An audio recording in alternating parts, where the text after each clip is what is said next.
E aí, gente, tudo bem? Hoje vamos falar do Haaland, centroavante norueguês aí que está aí fazendo sucesso no Manchester City depois de boas temporadas no Borussia Dortmund na Alemanha.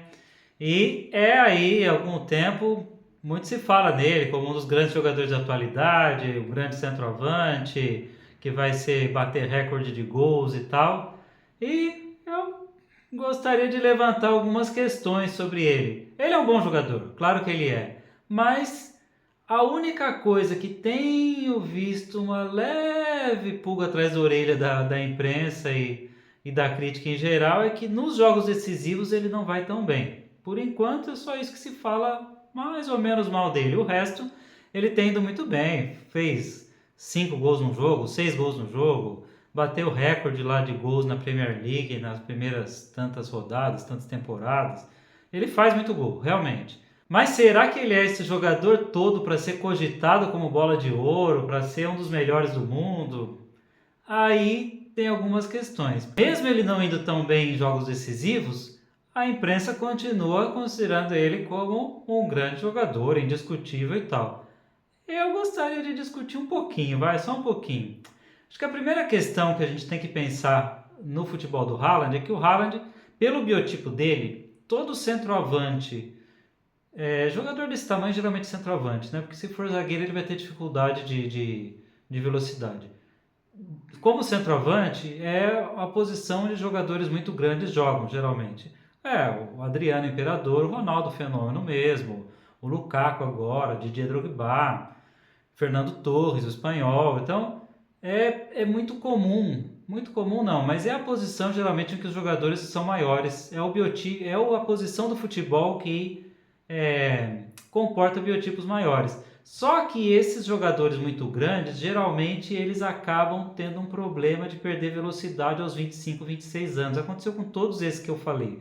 Ronaldo Fenômeno perdeu, Adriano, o Fernando Torres, todos eles, mesmo o Drogba e o Lukaku, que tem uma constituição física diferente por serem africanos e tal, nem vamos entrar nas diferenças e tal, mas mesmo o Drogba e o Lukaku que não perderam tanta velocidade, um pouco eles perderam, eles tiveram que adaptar um pouco o jogo. Então o centroavante desse tamanho, que geralmente é grande, e se o cara chega a ser craque desse tamanho, é porque ele é rápido, rápido para o tamanho que ele é, com certeza. Mas ele perde velocidade ao longo da carreira e tem que se adaptar a isso. Todos esses tiveram que se adaptar de uma maneira ou de outra, uns melhor, outros um pouco menos. Mas será que o Haaland vai se adaptar desse jeito? Ele fez 24 anos agora, então essa temporada 24 e 25 e a próxima 25 e 26 são as últimas duas em que ele vai ter velocidade. Depois ele vai ser outro jogador. Como ele vai se adaptar? Eu sinceramente tenho minhas dúvidas. Por que ele não aparece em jogos decisivos? Se a gente for ver, por exemplo, a eliminatória contra o Real Madrid na última Champions, que o City foi eliminado nos pênaltis, injustamente tal, mas o Haaland não pegou na bola nos dois jogos. Mas aí tem uma questão tática do Guardiola, que é até estranho o Guardiola gostar tanto do Haaland. Até teve essa brincadeira do Luca Toni essa semana, de falando que o Guardiola do lado do Guardiola falando, fiquei sem emprego 3 anos, ninguém queria me contratar porque o Guardiola inventou o falso 9. O Guardiola joga sem centroavante fixo faz muito tempo.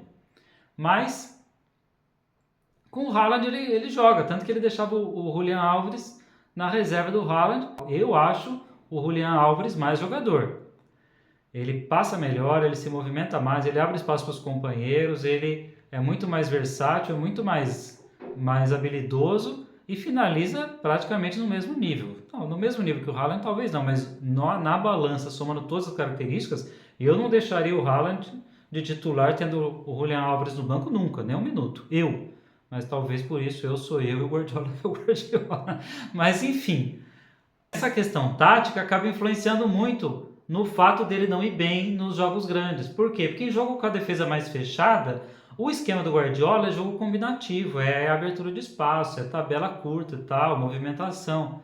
E nisso, um centroavante fixo vai participar muito pouco do jogo. Então, praticamente o City joga com um a menos nesses jogos, na minha opinião. Então, a questão que eu coloco principalmente é essa: será que vale a pena escalar um cara que vai lá e arrebenta, faz 6 gols num jogo contra um adversário fraco e depois num jogo decisivo o time não consegue jogar com ele? Eu não sei se vale a pena. Eu colocaria o Julián Álvares, mas deixaram o Julián Álvares embora para o Atlético de Madrid e o Haaland ficou. Mas enfim, cada um é cada um. O Guardiola fez a opção dele e ele é o Guardiola e eu sou eu.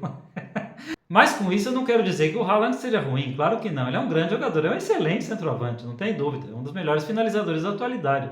Bate o recorde de gol e tal, mas ele joga também, tem que considerar que ser centroavante no time que tem os melhores assistentes do mundo, é o time que joga o melhor futebol do mundo nos últimos anos na média, que tem lá Kevin De Bruyne, que é o melhor passador do mundo, Bernardo Silva, que é excelente, Phil Foden é excelente, o Rodri, que é volante, mas também é bom passador. Então, assim, ele recebe um monte de passe açucarado. Então, um jogo fácil, ele vai fazer um monte de gol mesmo. Qualquer centroavante faria, qualquer não. Nem, claro que não todos fariam tantos quanto ele. Mas, no frigir dos ovos, eu gosto mais do Julián Álvares. Mas cada um gosta do que quiser. O Guardiola gosta mais do Haaland. E como eu falei, ele é o Guardiola, tem que respeitar. Mas é isso, gente. Por hoje é só. Não esquece de curtir o vídeo e se inscrever no canal. Valeu!